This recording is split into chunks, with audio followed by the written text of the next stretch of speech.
practicing detachment, doing my sadhana, doing my kriya. Have you heard all these things? That's abuse. All kinds of efforts are made except the real one. What's the real thing? The body never suffers. The muscles don't suffer, right? The ego suffers. So what happens is, in the name of Karma Yoga, there is a lot of emphasis on physical action. So first thing to avoid is nonsense is successfully labeled as gyan. And that's what has kept gyan back since centuries. Gyan is not skill. Gyan is nothing mental. Gyan is fire. You cannot store it. We are not saying you have to act as per your core, conscience, antaratma, whatever that is. No. We are saying you just recede, you disappear. Now let the core act. And when the core acts,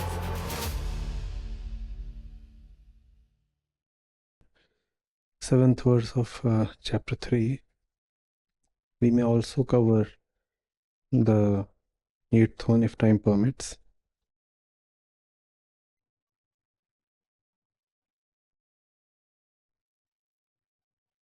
The one who, while disciplining his senses, such as the eyes and the ears and the other senses, through discretion and detachment, performs Karma Yoga through the senses of action, the organs of action. Such a one is distinct or superior, vishishyate, vishisht, right? Who's being talked of here?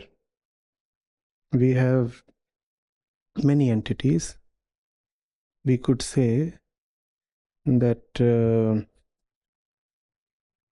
senses of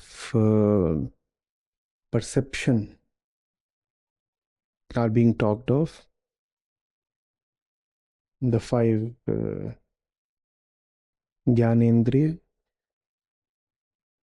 We could say the senses of action are being talked of. We could say this is about discretion or detachment. Or we could say it is about Karma Yoga. What is it about?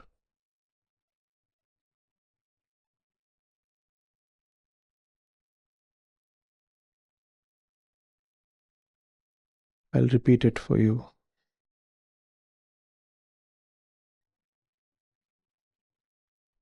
A certain one is superior. That's what the verse says. Who's that one? The one who has disciplined, brought under niyam. That's the word used in the verse. Who has disciplined his organs through discretion and detachment. And with that discipline, discretion, detachment, he now performs Karma Yoga through his body, the apparatus that acts. Who is at the center of the statement, the declaration, the teaching here?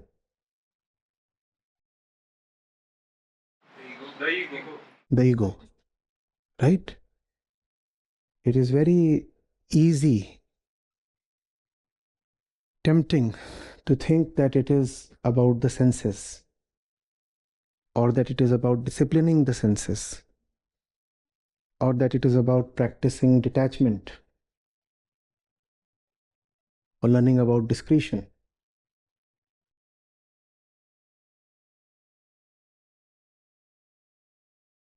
What can be easily lost is that it is about disciplining the discipliner.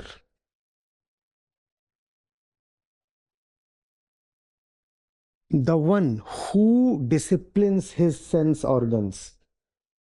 There is somebody here being clearly seen with the role of disciplining the organs. And out of that discipline, then action is born. And such action is being praised as Karma Yoga. But before that action arises, before that action is seen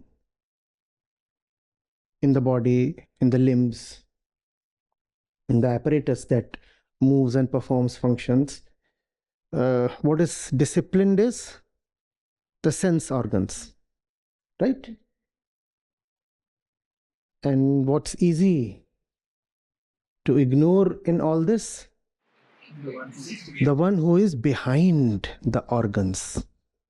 The one who is behind the organs. And that's the one, the only one at the center of all spiritual discourse. No verse is ever addressed to anybody but him. Call it him, her, it, pronouns of your choice. Doesn't matter. Right? You are free to choose. Why? Because it anyway doesn't exist. So you can apply anything you want to it. You can even give it a name, shape, form of your size. You can call it Junno, if you please. Right?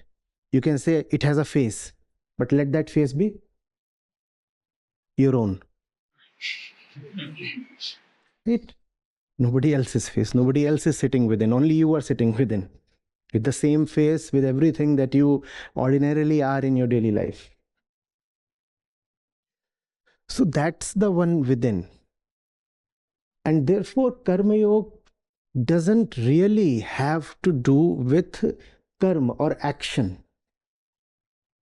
That's a very popular, widespread misunderstanding. Action will happen through the senses of action, right? And they will operate as per perception, right? This arm moves to lift this mug. But before this arm can lift this mug, the skin has to sense it. And even before the skin senses it, the eyes have to sense it. And the skin and the eyes both won't function if that meta sense called the mind doesn't cooperate. Right? You could be all right, but if you are sleeping, you could be physically just all right, but if you are sleeping, the skin, the arm, the eyes would not function. So this one has to cooperate. And in all this, it is very tempting to think that Karma Yoga is about disciplining the senses. No, Karma Yoga is not about disciplining the senses. It is about disciplining the discipliner. Don't let senses or any other thing become the focus of your inquiry. That's exactly what the ego wants. Distraction. Don't look at me, look at. Don't look at me, look at somebody else. Favorite line. Can we change the topic? That's a favorite line. Whenever you point the gun, whenever that thing is in the crosshairs, what does it want to do? Dodge. Dodge. Tell the shooter that there is a better target to aim at. In this case, the better target is the senses. Why don't you discipline the eyes? Why don't you teach detachment to the arm? The arm, see, the arm is getting attached. So let's teach detachment to the arm. Let's teach discretion to the mind. That's very subtle. Let's teach discretion to the mind. And discretion can be taught to the mind, but such discretion would be a concept, an idea. And that's what discretion remains to most of us. Same thing applies to detachment and discipline and all other worthy terms also. At the level of practice, we reduce them to something that one needs to get skillful at, right? Practicing detachment, doing my sadhana, doing my kriya. Have you heard all these things? Yeah. That's abuse. That's abuse. And you see how the ego is mildly, gently smiling in a corner? Sitting there, that corner, and enjoying the show. Coolly sitting there with some popcorn and enjoying while the spiritual tamasha continues. In all that tamasha, everything is talked of, everything is targeted, all kinds of efforts are made except the real one. What's the real thing? To look at that one, the one that is looking. But the one that is looking has found a comfortable refuge, a safe corner for itself. And it has successfully convinced you to target something else. You see how many alternate targets are present in the verse we have today? Yeah? List them. How many? And the funny thing is, you miss the ego, you target any of those 5, 6, 7 alternate targets, and you can still claim that you are abiding by verse 7 of chapter 3. You see the danger? Doesn't this verse talk of restraining the karmendriya? It does. So you say, I am somebody who is continuously since the last 10 years practicing Indriya Nigraha. Indriya Nigraha. You can very convincingly, almost sincerely, quote 3.7 in your defense. Can't you? Because that's there. In fact, that's there. That's very much there. Or detachment. You could say that's what this verse teaches, detachment. Detachment of the senses. So I'm out to master detachment. And if somebody very gently tries to question, discuss, debate, open up an alternative, you will say this fellow is anti-Gita. Because whatever I am doing is supported by a very specific verse in the Gita, and I've already quoted that.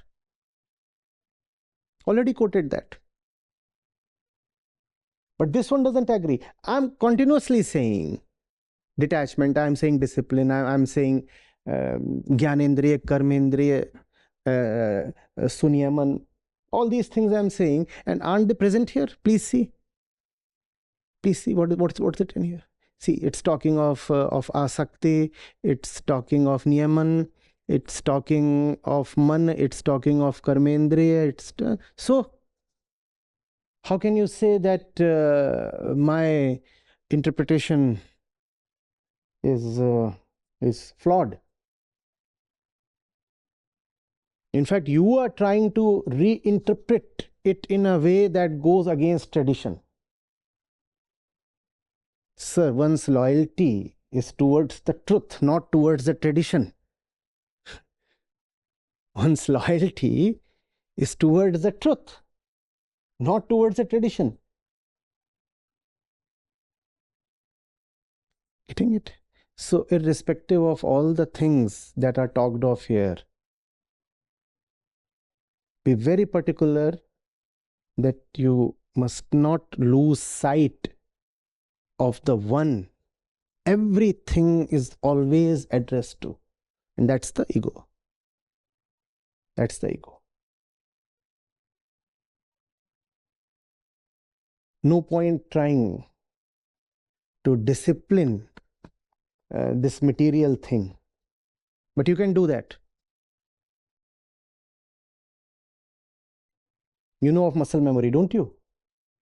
You practice something continuously, it becomes muscle memory.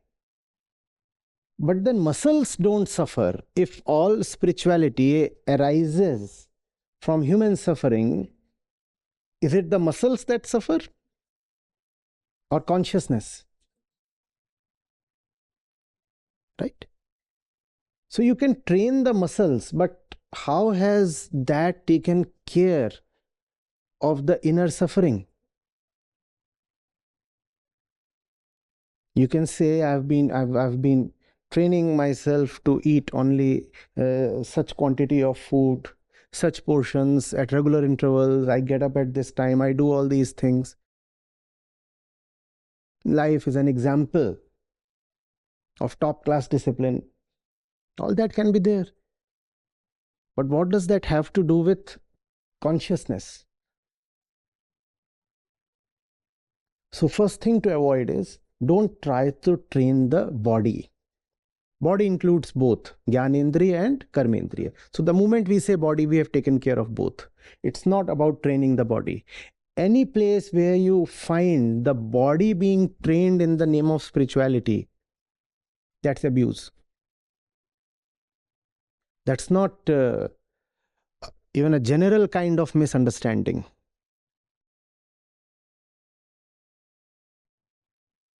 Abuse. A deliberate distortion. It's not about the body, because the body is material. It's a dead thing. The body never suffers. The muscles don't suffer. Right? The ego suffers. The ego suffers. Therefore, spirituality is targeted never at the muscles, the body, which muscles include everything. This too has muscle, this has muscles, this has muscles. For a practical reason, we make a distinction between the eye and the arm. Otherwise, they are the same thing. The eye is not conscious, nor is the arm. So, Gyanendriya, Karmendriya, beyond a point, the distinction doesn't hold. So, it's not about disciplining the body. First thing you must remember. Second thing, and the trap becomes more subtle. It is not about storing intellectual concepts. So what happens is, in the name of Karma Yoga, there is a lot of emphasis on physical action, training the physical aspect of your being, and it all becomes an exercise in physicality. That's Karma Yoga for you.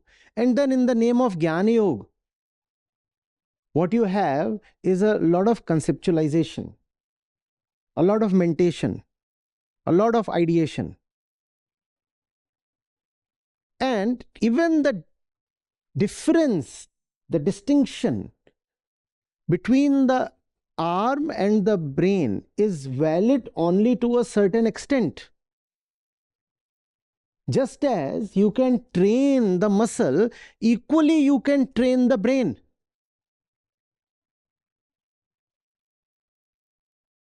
There is muscle memory and there is brain memory. How is one superior to the other? So there is one who is continuously trying to be a karma yogi by doing certain things. And then there is somebody who is trying to be a gyan yogi by remembering or interpreting or comprehending certain things. These two are fundamentally the same, because both are trying material cures to something that is not material at all. What is this? And what is this thing? Here, the brain. So what's the difference then between this karma yogi and this gyan yogi? Nothing. In fact, they are both similar in the sense that they have both happily fallen to the trap of the ego. The ego said anything but me. The ego said anything but me. Yeah, here's the gun. The ego is there in the corner. The ego comes, smiles very seductively and says, this side. For the karma yogi, this side is the body. For the gyan yogi, this side is the mind. They appear different, but they are both very similar in the sense that they have both allowed the ego to go scot-free. One is lost in physical practice, the other is lost in mental concepts. But both are lost. And both have missed what the verse aimed to target.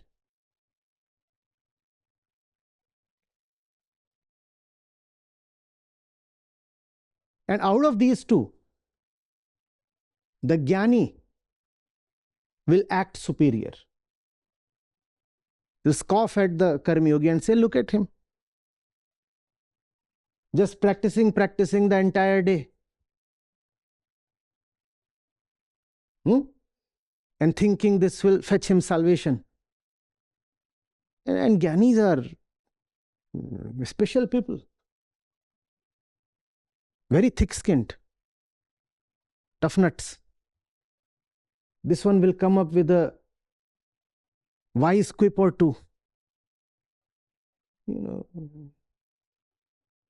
Continuously you are into this practice or that practice. Do you know what the great ones have said about all these practices? And being a Gyani, he'll fetch something from his memory and shoot it at the Gyani, the Karma Yogi.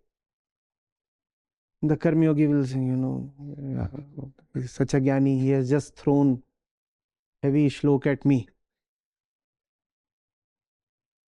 But the fact is, both are equally deluded. This one is lost in body, that one is lost in mind. And the one who is lost in mind is more difficult to salvage, more difficult to extricate. Reason? The body is a public thing. Therefore, objective facts and proofs can be made available. If your body is heavy, you cannot hide it. It's a public thing. If your mind is heavy, you can successfully hide it because it can't be seen. Therefore, the Gyani can more easily slip away with lies. If somebody says, I'm a yoga practitioner, practicing yoga since 10 years, and you find that the waist is 46 inches, he's called out immediately.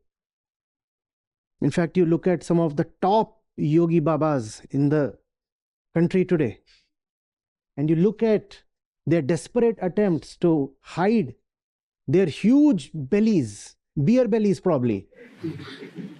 You can't get that kind of a belly, unless you try really hard. So it shows up. But the Gyani is very slippery. He can carry anything here and he can't be called out. So the trap is subtler here. You can very easily say, I have understood everything. Whereas the fact is that you have just probably comprehended, interpreted, and memorized. That's not understanding. That's not understanding. In fact, one of the most abused words is understanding. You can use that word for anything. Even for belief, you could say, the understanding in my village is that when we shoot rockets into the sky on Diwali night,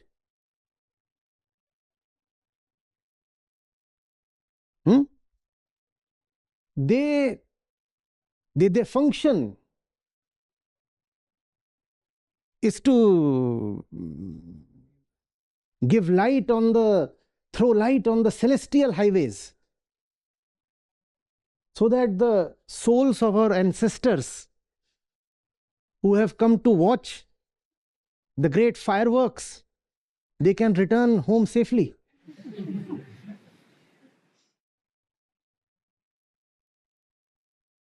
And this can be quoted as understanding. This criminal misuse of the word understanding. What is this? This is dead, dumb, dodo belief. That's what it is.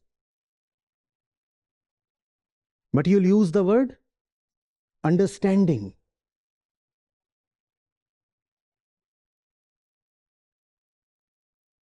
Do you see the pitfalls? The landmines on Gyan Marg, the path of knowledge? Because it's to do with the mind. Therefore, you can afford to be a great liar. And you can continuously keep lying to yourself. Suppose the foundation were teaching you Hatha Yoga, then such elaborate and daily exams won't be so much needed. Instead, to some extent, we could simply say, post your pic with minimal clothes. And that would suffice. We would know who is following the regimen and who is not. Right?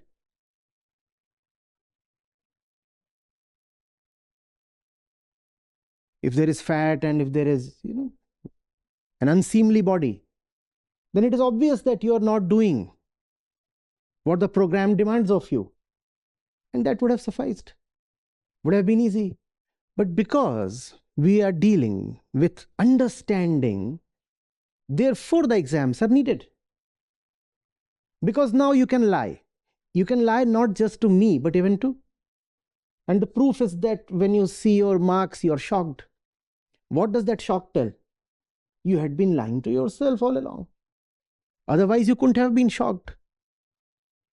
When you look at your weight, do you ever feel shocked? Maybe 2, 4, 5% kind of shock can be there. You thought you were 72, the scale told you 74. Only that kind of error deviation can be there, right? And then you say, my God, where have these 2 extra kgs come from? But that's fine. But when it comes to gyan, look at the kind of delusion that is possible. 10:30, the exam is over. The fellow comes and says, I cracked it big time today. Expecting nothing short of 90%. And then minus 210%. There, the deviation was 72 to 74. Because the proof is objective. objective, factual, publicly visible. Here, methods have to be devised to bring out an objective proof. Otherwise, you'll keep lying to yourself. There, look at the extent of delusion, just like 2 by 72%. That's all. And here, look at the extent of delusion. Even after the scale, the report card says minus 210%, you'd still not be convinced. That's the trouble with the path of knowledge. You will not very easily say that the weighing scale is cunning or biased or stupid. If it says 74, you are very likely to accept that you are probably 74, give and take maybe 100 grams. That much of error is possible. But in your exams, when you find this minus 210%, then what's the first thought that comes to you? The marking scheme. That's flawed. The paper setter was stupid. You won't say the weighing scale is stupid, would you? But when you look at your performance, numerically stated, in your exam results, then you are quick to conclude that maybe the paper setter is stupid, maybe there is something wrong with the testing software or something.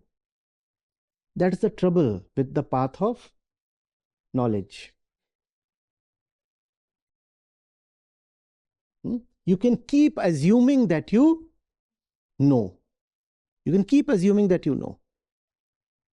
And now you also see why Karma Kand and such things have continued to be popular since long. Can you see that? Why? Tell me. Because, let's say, one aspect of Karma Kand, you go to a certain place, perform pilgrimage, and you get some virtue points for that, right? At least there is a certain fairness in the system. Even if the system doesn't deliver, still it is fair in another sense. You cannot claim you went to Kashi without going to Kashi. But you can claim that you attended the session without attending the session. You can even write the exam without attending the session. Karma Kand ensured a basic level of honesty. And since most of us are deeply dishonest, therefore Karma Kand continued to be popular. You tell him to sit at home and read the scriptures. He'll snooze over them, as we do, right? And say that I have, gone through the Gita, finished all 700. So the better thing is now you get up and go to Kedarnath. Now you cannot lie.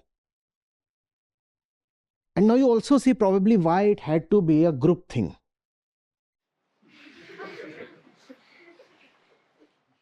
So you won't go alone. 20 of you, so that all of you keep a vigil on the other. Do you understand? You know, at least you cannot lie now. Maybe the benefit that you will get is minimal or nothing. But at least procedural integrity is ensured. In the path of knowledge, even procedural integrity is very difficult to guarantee. You cannot say who is following the procedure. You could be present here and still absent. But if you are being taught yoga, you cannot do that. You're sitting here, right? You're sitting here and you could still be absent, right? Well, but what if this were a Hatha Yoga class and you were performing the Shirshasana? Now you cannot be absent. Otherwise, you will break your neck and spine. Somebody is standing on his head or her head. Can't be absent. Can't afford to. But sitting here and listening to me, you can very well afford to be absent. That's the trouble with this cerebral root. The ego is a born liar. And this root, though highly sophisticated, gives a lot of allowance to the ego to lie to itself. Yes, the so-called devotees lie to themselves. Yes, the so-called karma yogis, they also lie to themselves. But the extent to which the gyanis lie to themselves, that is unmatched. Absolutely unmatched. It's simple. You just have to master a few terms, convince yourself that you know whatever that knowing means, and actually convince yourself to the extent that you can start throwing those terms even at others. And also stop feeling guilty for it beyond a point, because you have actually convinced yourself that you know. Now, somebody needs to conduct an exam, but no exam can be foolproof. In our own experience, we know that a lot of people who score very high marks in the exam do not actually deserve those marks. But that's the limitation when it comes to setting a question paper. It cannot really test understanding. No question paper can ever really test understanding. Irrespective of how delicately, carefully it is made, it will still test intellectual comprehension. And intellectual comprehension is not understanding. To some extent, it will also test memory. You have gone through the session. To some extent, what also matters is how much has remained in the memory. That's the reason I keep harping on that word, honesty. Honesty. That word is not that centrally needed if we were on the path of training the body. Not needed. All I needed to tell you was go and take 5 rounds of this sector. What honesty? 5 rounds. There's 5 rounds. And with a simple mechanism, I can keep an eye over you. And you come here. Internal honesty is not needed. External discipline will suffice. Maybe a supervisor or trainer can run along with you. That's all. But when it comes to this thing, nobody can enter this place really for you on your behalf. Therefore, that internal honesty becomes everything. We have an unending capacity for self-delusion. We might be diverse at everything, but are virtuosos at cheating ourselves.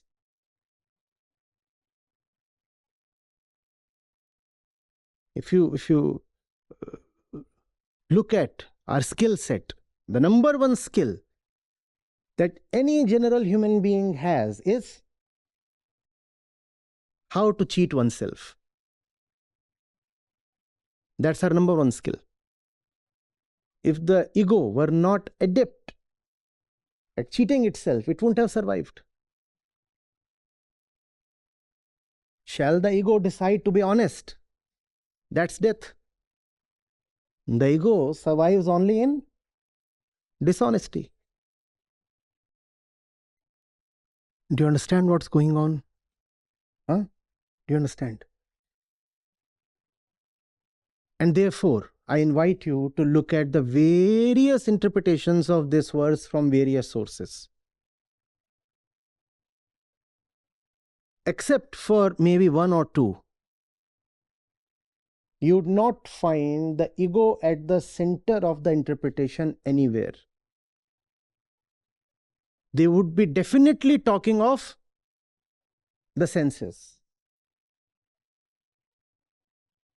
As if it is the senses that are at fault. As if it is the senses that suffer. As if discipline and discretion and detachment can be taught to the senses. Let's try. Teach discipline to your fingers. Teach. The most you can teach them is memory. And that's possible. That's how you ride a bicycle, right? You have taught something to your legs. You don't even have to think. But that's not understanding. And the same thing applies even to the mind. Not the mind, the brain. Brain. Just as you have organic, physical stuff here, similarly, you have that physical tissue here. Just as you can train your calves to bicycle, similarly, you can train this organic mass here to comprehend and memorize. And fundamentally, that's the same thing. Being an expert biker and being an expert interpreter is fundamentally not very different, because consciousness is not really involved in either of these. What's involved is repetition. What involved is skill. Skill, not surrender. Skill, not surrender. So one can become very skillful, but that's not gyan. That's not gyan. You remember what I said in the Deepotsav session? Gyan is fire. You cannot store it. You cannot store it. Its function is to come, burn, annihilate, destroy, incinerate, and be off. Gone, finished. Can there be fire without fuel? Nonsense is the fuel. Gyan is the fire.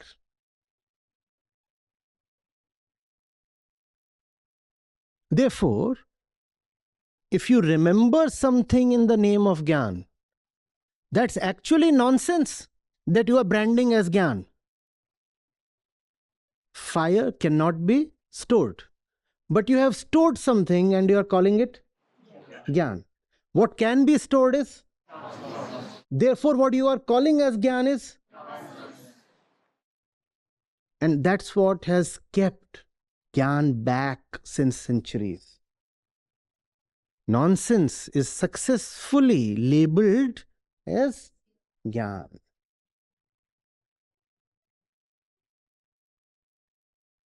Gyan is not skill. Gyan is nothing mental. Gyan is just honesty. The willingness to let trash go to ashes.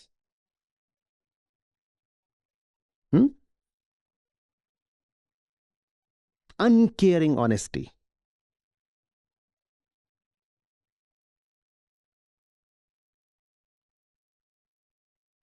If it's stupid, let it be gone.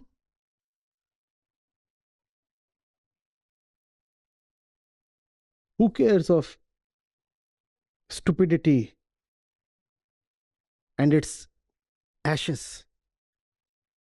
Gone.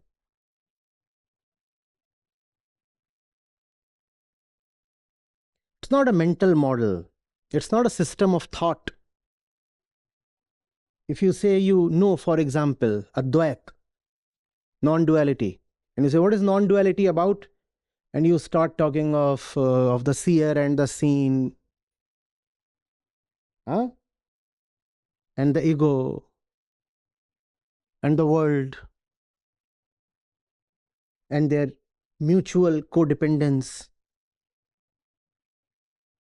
What you are narrating is a mental model. What you are narrating is a way of thinking. What you are narrating is thought around the ego. None of what you are uttering pertains to the ego itself. The ego is the utterer, happily smiling at everything it's uttering of.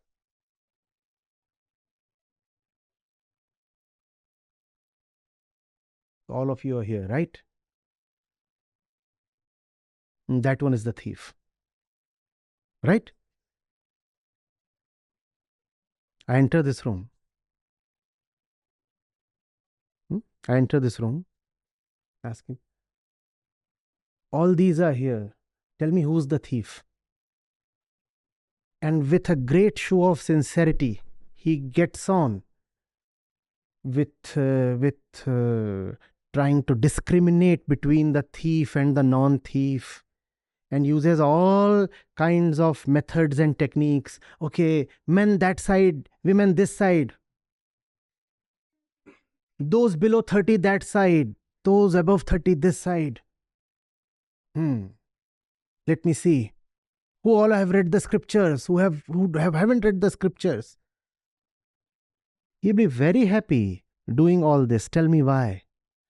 Because all this takes the spotlight away from him. So when the ego is uttering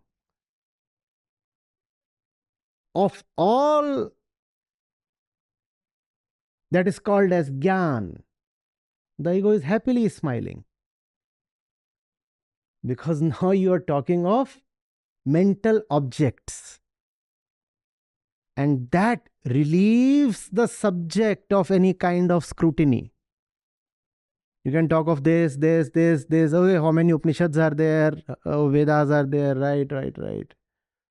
Okay, which one comes first? Which one comes later? Tell me about the Upavedas. The ego is happy. Why? Because the spotlight is on something else. Therefore, what we call as gyan is anything but gyan. It is a very successful avoidance of gyan. Gyan is the sincerity to look at oneself, to hold the mirror tight.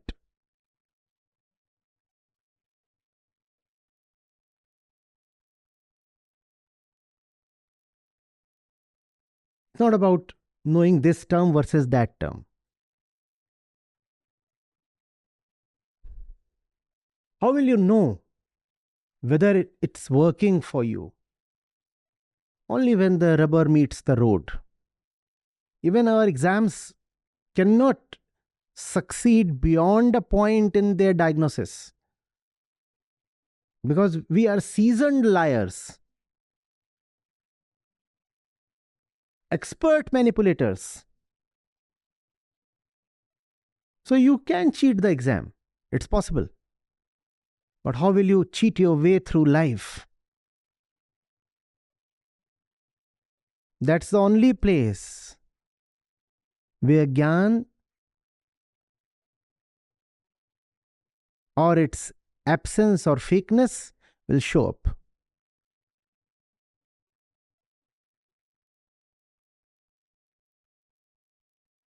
You get this?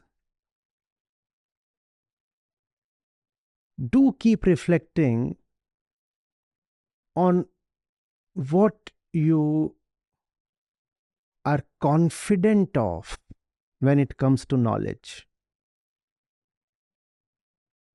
Even simplest things like the ego. When you say, yeah, I know what the ego is, the I sense. Do you know the ego, or do you know the concept called ego? Concepts are very dangerous.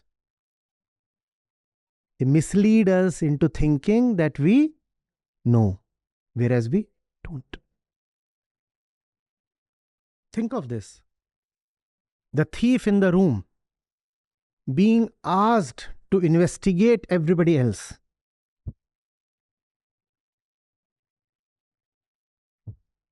Can he be happier? No. That's the best he could have asked for. Happened with me once, actually.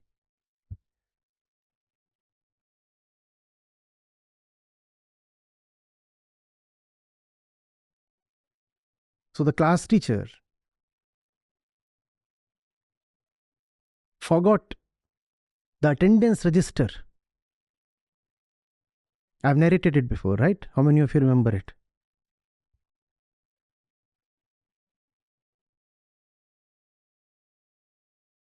And hers was the class just before the interval, the recess. So she's gone out, and the attendance register is lying open on her desk. And it's lunch for us. And I have aloo banda. And I'm a good student. How can I see the register lying open that way? So I close the register. Just that I keep an aloo banda there. And make sure that I press it nicely.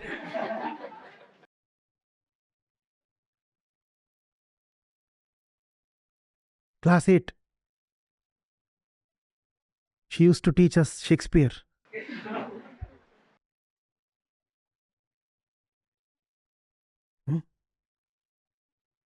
And you know how class teachers love the attendance registers and how they maintain it.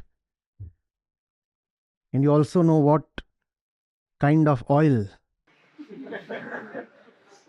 our aloo bandas contain.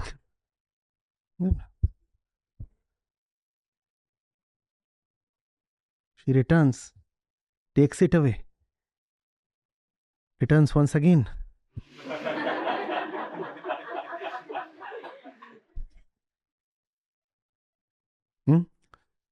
Now the entire class is standing like this.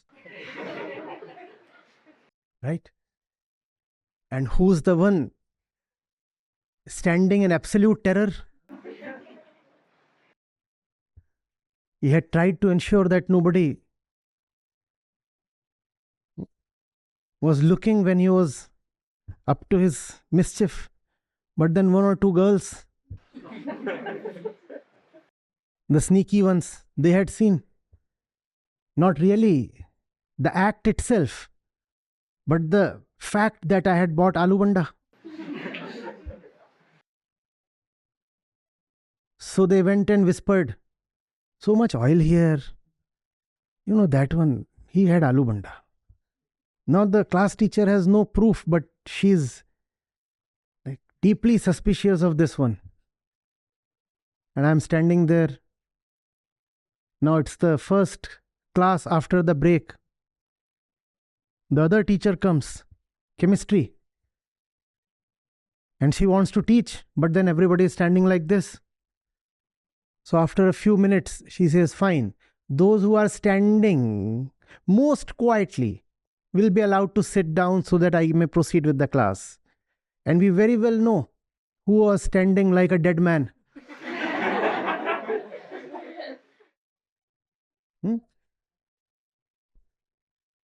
So I'm the first one to be told to sit down.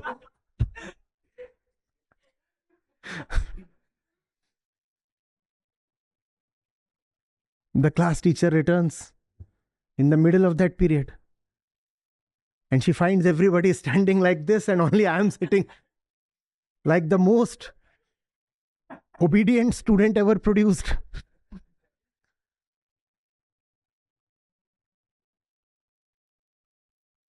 Not only that, I've also been given the task to figure out who all are not standing quietly and talking to each other. What I'm particularly enjoying is those two girls. Both standing like this.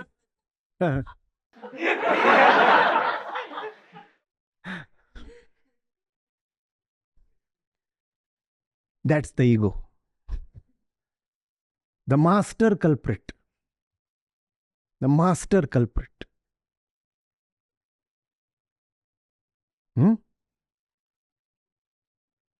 Given the charge to locate the culprit. What else could it ask for? What more? Haven't you heard people say, my problem lies in my lack of discipline? My problem lies in my lack of comprehension. You see, my problem is I get attached too easily. That's what. The speaker is speaking of the problem, whereas the speaker is the problem.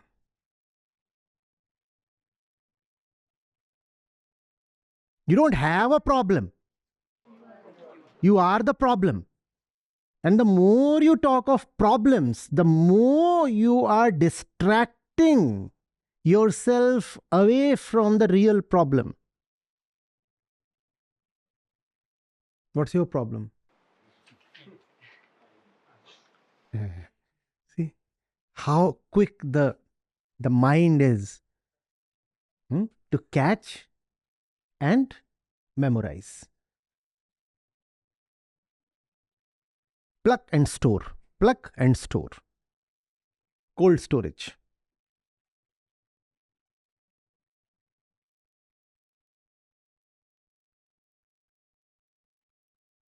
Now, in I am the problem, what is the I? I asked him, what's the problem? And smartly, he said, I am the problem. Now, when he's saying, I am the problem, what's I am in this? It's not the ego, it's a concept. So the ego can fool itself by becoming its own concept. So when the ego says, the ego is the problem, it's not talking of itself.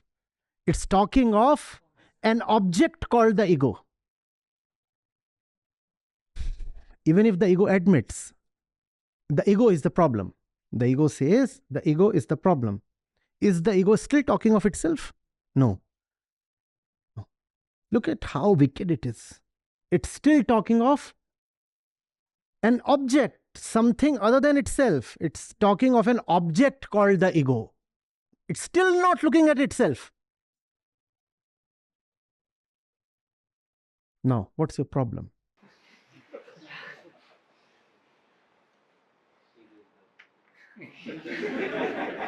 Ego is the problem, and she is the ego.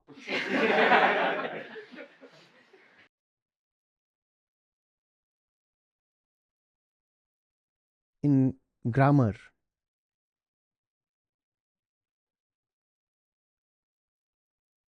sentences have subjects and objects, predicates, right?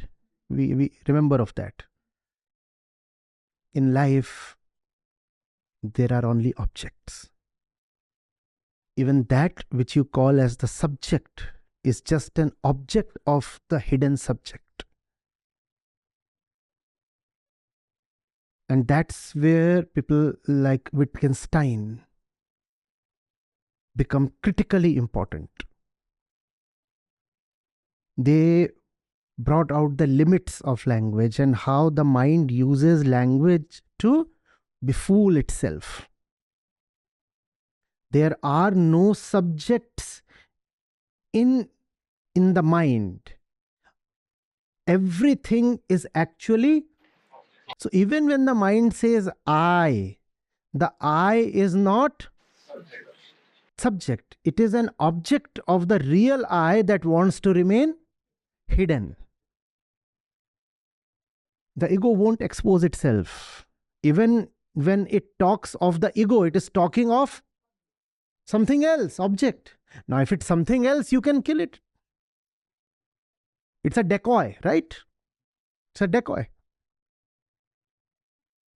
Soldiers do that very frequently in trench warfare. They want to know where the enemy is hiding. So they'll put up some kind of a rubber soldier. a decoy.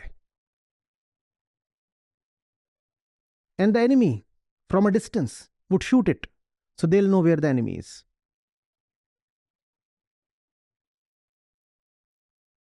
That's what the ego does. It never really exposes itself. It exposes something like itself.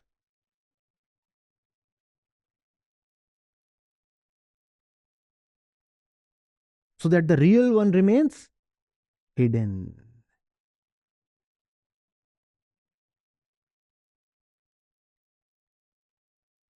Sir, I have come to surrender. Do you see what is happening? Yes, you will surrender. What will you surrender? You will surrender something counterfeit. You will surrender something. It's almost like this. He is carrying a lot of valuables. This one is carrying a lot of valuables. I put a gun to his head. I say, surrender. What would he surrender? Only that which doesn't have much value, right? If he is carrying 2 mobiles, which one is he likely to surrender? So when you say, sir, I have come to surrender in a spiritual way, you surrender only what you think of as valueless. You surrender something very cheap. That is easier to surrender. The ego will never surrender itself. Even if it says I am surrendering, it will surrender only that which can be easily disposed of. The real thing will remain hidden, secured. Seen how these lizards secure themselves? You attack them and they leave you with something you can happily target, catch, and feel happy about. You can return and boast you made a kill. What will the lizard leave you with? Its tail. That's the ego. You attack the ego and it will happily leave you with its tail. And so you will think, I killed the ego. No, all that you secured was the tail. And the thing with the lizard is that the tail grows again. That's the ego for you. Now you know what Raktabij is? It willingly gives away a part of itself to keep the attacker happy. You will feel as a teacher or somebody who's trying to drill some sense into the student will surrender. But the student has surrendered like the lizard. Instead of surrendering its totality, it has surrendered its tail. Not the totality, just the tail. When you say, Acharya Ji, I'm surrendered, I'll ask, the total or the tail? And it would almost always be the tail. You know, tail. T-A-L-E.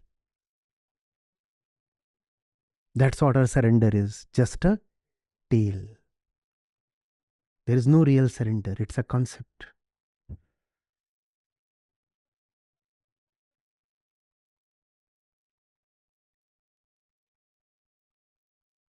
Getting it? And now you also see why the country is so angry at me. This chap is totally distorting the Gita. Because they had read everything in the Gita except the ego. And that's exactly what the ego wants. And I read nothing in the Gita except the ego. These two can never meet. For them, the Gita is about this, that, 18 kinds of yogas, and see here, everything is being talked of. Karma indriya, gyan indriya, and niyaman and anushasan and virakti, abhyas. All kinds of things are there in the various verses. So they want to talk of all that.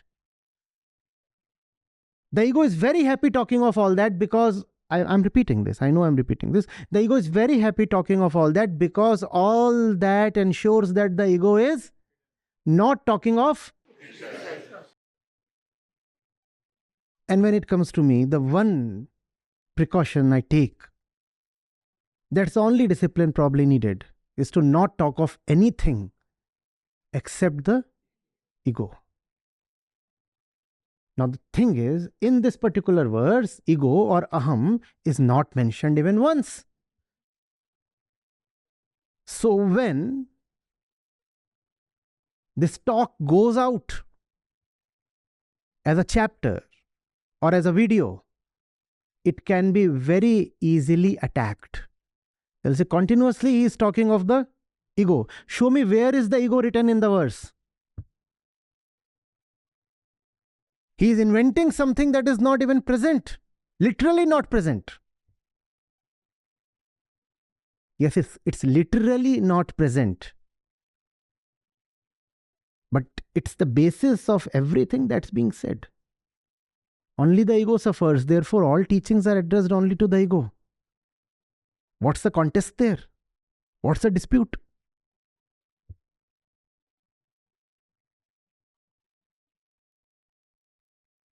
Do you get this? So discipline of the eyes is nothing but discipline of the detachment applies only to the discretion applies only to the. Once that is taken care of, then gyan and karma are one. It's one pure stream originating from the purity of the ego and manifesting as action in the material world. I know, and that knowing manifests itself as action. As simple as that. That is karma yoga. I know, that knowing effortlessly translates into action. That is karma yoga. And look at the hazards in dissociating action from knowing. If action doesn't come from knowing, action still has to come from somewhere. If action is not to come from knowing, from where would it come? Now this is where vested self-interests enter. They say, no, your action must come from prescription. Or your action must come from your varna or your gender. Your action need not come from knowing. Why do you need to know? We are telling you what to do. Let your action come from there. We are telling you how to act. That must be the source of your action. What we are telling you must be the source of your action.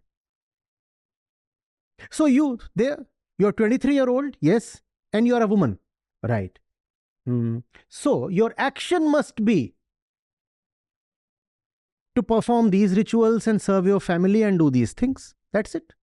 And that's karma yoga. Now you are a karma yogi. Because please understand, it's common sense. Action has to come from somewhere. If it's not coming from understanding, it still has to come from somewhere. Now this is where the wicked ones played their game. They drove a wedge. They separated action from understanding. They said life is a series of actions, continuously you are acting, but you need not act as per your understanding. So how do you need to act then? You need to act as per tradition, not as per your understanding.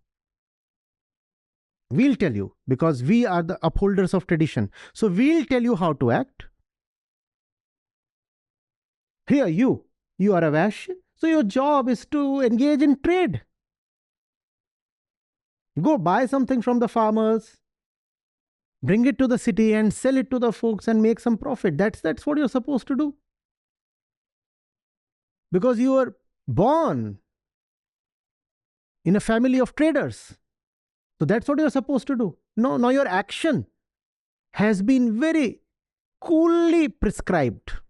You don't even have to think about it. Understanding made redundant. You don't need to understand. You can be told. And you don't even need to be told. It's in the ears.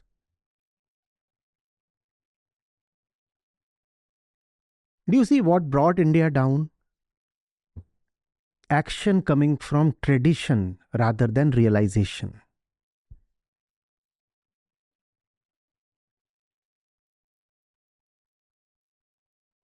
Here is the festival. So this is what you're supposed to do. Cool. You don't need to think. You don't need to think. Here's the new year. So this is how you need to celebrate. You don't need to think.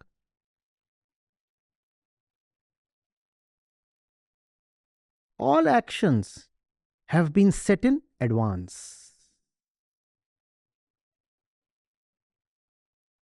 Chill.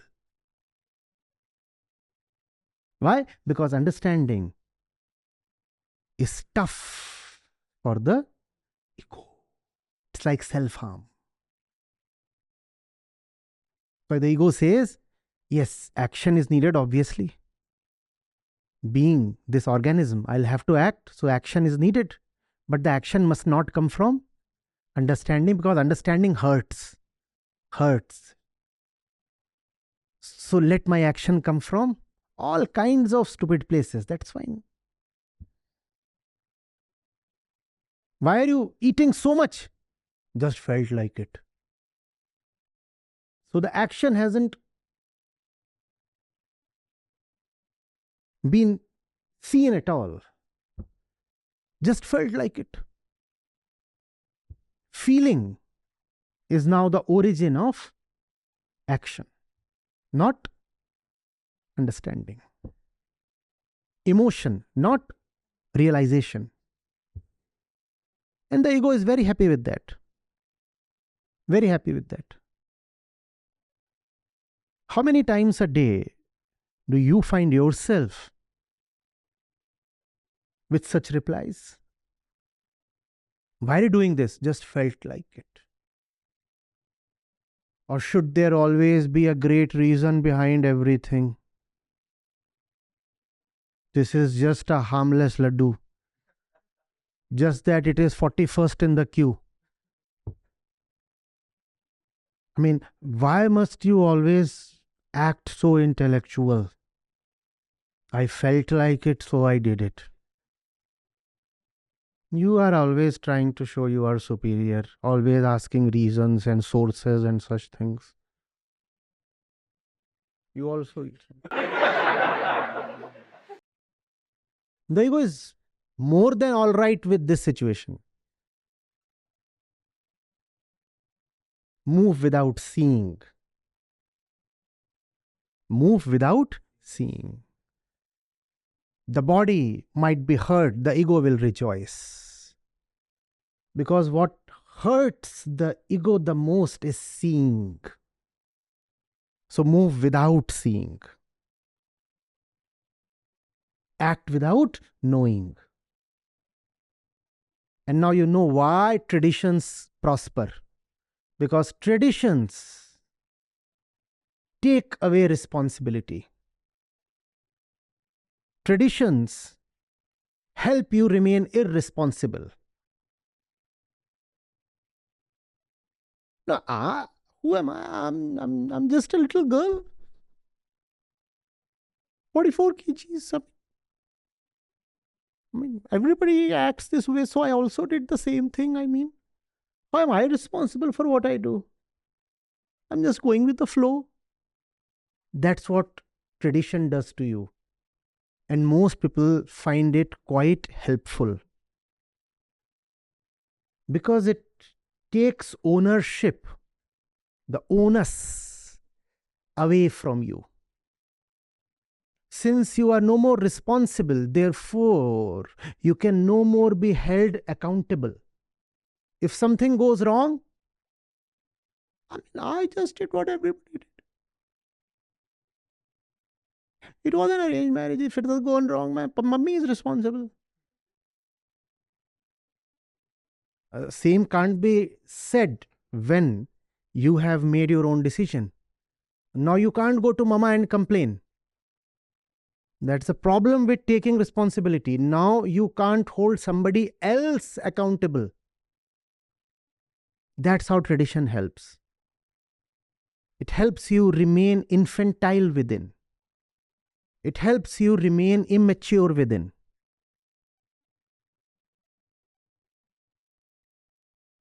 I only did what I was told to do. Why are you blaming me so much? I'm just a good girl. A little good girl. I've always been obeying and yet I'm being blamed.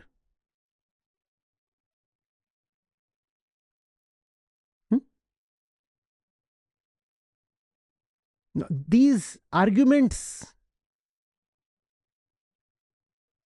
would be invalidated by knowing, right? Knowing would mean, no. You are at the center of your actions. Own up. Own up and bear the consequences. And that's what maturity is all about. Own your actions and pay the price. But we would rather say, let the society decide for us, or let our physical impulses decide for us, so that we don't have to own up. And if you don't have to own up, then you don't have to pay the price. Pay the price. How many times each day do you play the victim? Come on. Come on. Okay, this is 5, this is 10, this is 15, this is 20. Yes, proceed. Yes. How many times?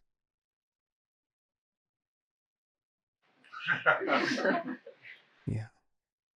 This is what the ego loves. But I never did it. And that's exactly the problem. What's your statement of defense whenever you are playing the victim? Please tell me. I never did it. It was done to me. No, that's not defense. That's a statement of culpability. That's a statement of guilt. When you say, I didn't do it, the question is, why didn't you do it? It's your life. How come you allowed somebody else to dictate it?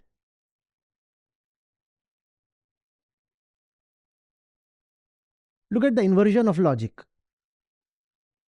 A statement of great guilt is offered as a statement of innocence.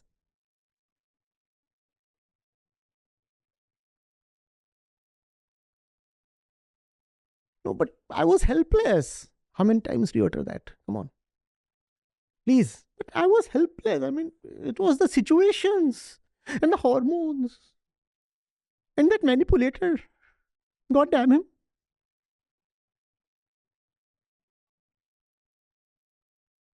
How many times?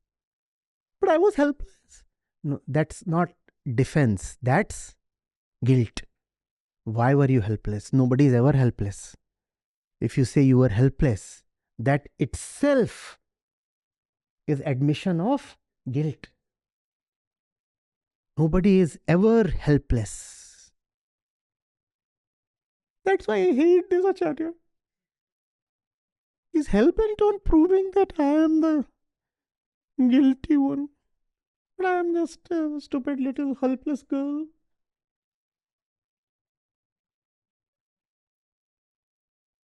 I didn't do it. You did it to me.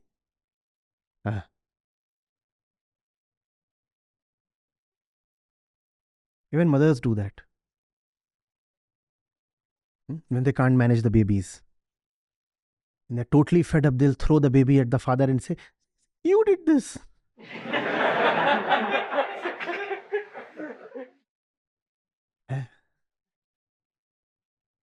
All alone he made the baby.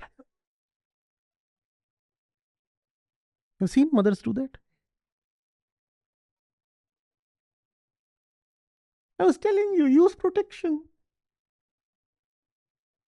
What, he tied you to the bed or what?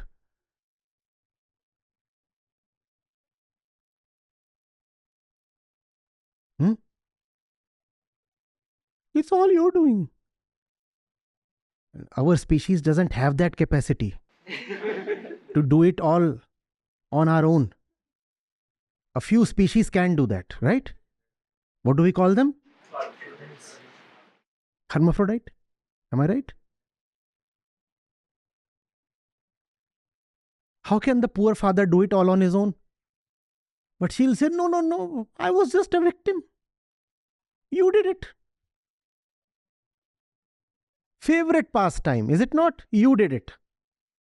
And what were you doing in that act? I was just, having a good time. Nothing else. But he did it. Where is the responsibility? Where is the ownership? And you want to avoid it just so that you don't have to pay the price. That's the worst kind of insult you can throw at yourself, playing the victim.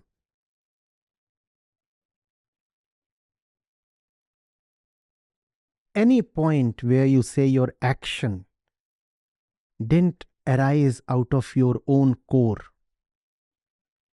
it's a thing to be ashamed of.